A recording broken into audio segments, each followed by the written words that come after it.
My doctor told me multiple times that it was like a picture-perfect pregnancy. I didn't have any health complications. Penelope didn't have any health complications.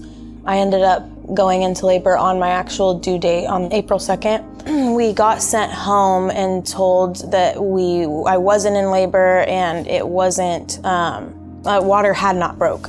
But I was leaking quite a bit of fluid at the time. So we drove back to the hospital, and that's where it kind of just took a really big turn. We got moved into a room. I got an epidural right away, and at that time were still being told that I was still gonna be able to push. I just needed to get the antibiotics in me, and they were gonna get everything leveled out. Within 30 minutes, I passed out after the epidural. That's all I remember. I fell asleep and woke up to being flipped over and about 4 doctors and a bunch of nurses rushing in and telling me that they couldn't find Penelope's heart rate.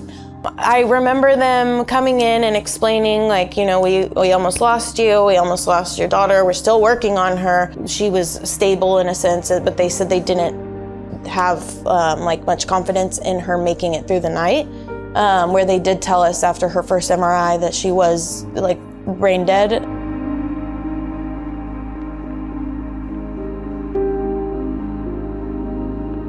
They called us a day later and said she's been extubated and is on the breathing tube fine. She is breathing on her own. We just have the machines helping her, and we may have spoke too soon. My uncle, who lives in Arizona, is a lawyer. He got us in touch with Beth and Mona, and we felt very comforted immediately and very taken care of from the jump. And even when we still were in a place that we didn't have much information or know what the extent of anything was, they were still very helpful and very attentive, always answered our calls, always listened to my crying self asking questions, and were always patient at any time that we needed anything. And that was the only comfort that I had in this whole experience.